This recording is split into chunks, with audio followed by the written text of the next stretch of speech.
Hello and welcome to the channel. My name is Kai Song, and if you spend any amount of time on Instagram like I do, then I'm sure you'll have seen a number of different photos and behind the scenes videos showing people taking creative photos at home.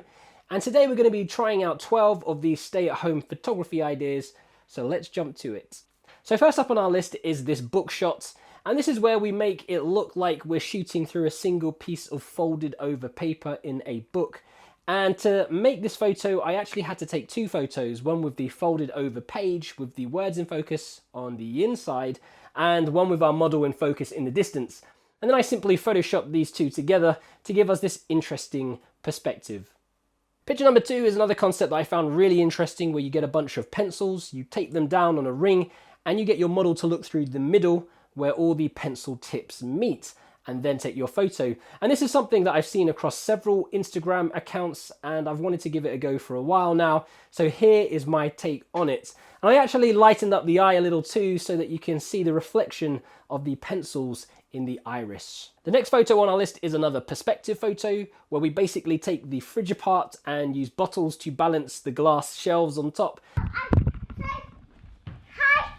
guys. So what you do then? Do the shot. Thank you.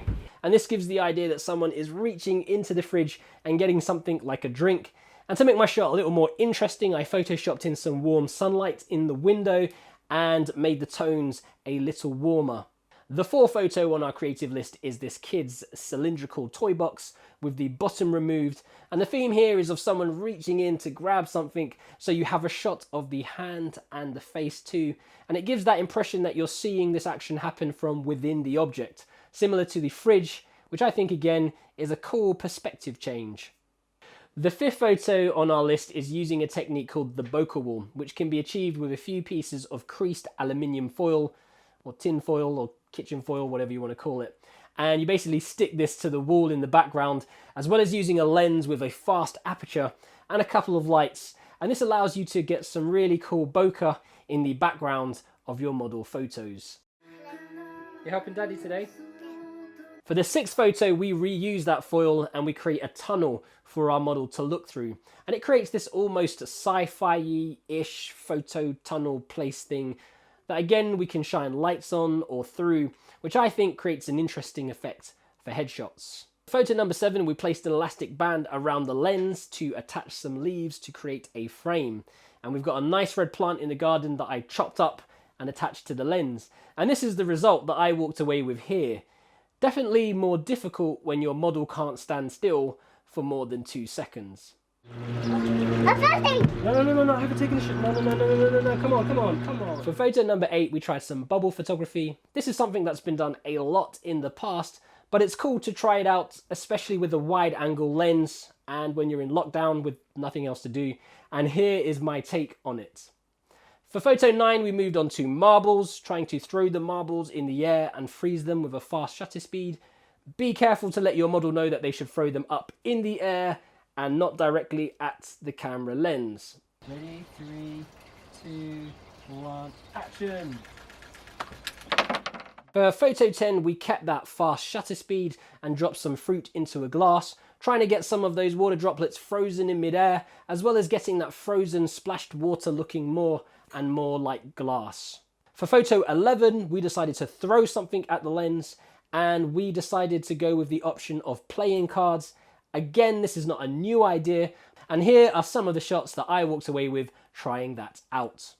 Moving on to photo 12, we got out the Atmosphere Aerosol spray, and you can buy this stuff online. It's not very expensive.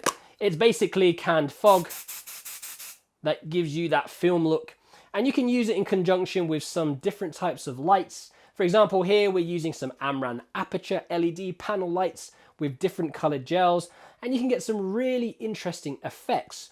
Just play around with the lights to get some cinematic-esque / moody shots.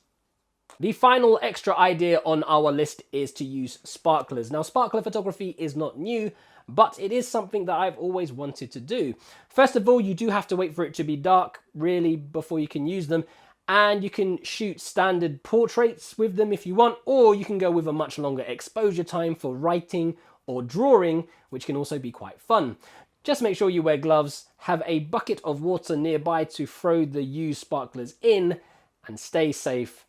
Don't be causing any fires.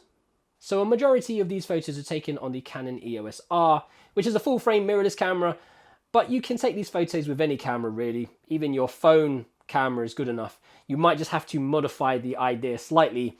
But I mean, these photos are really just that. They're ideas, a guide to help you take some creative pictures and get inventive with your photography while being stuck at home.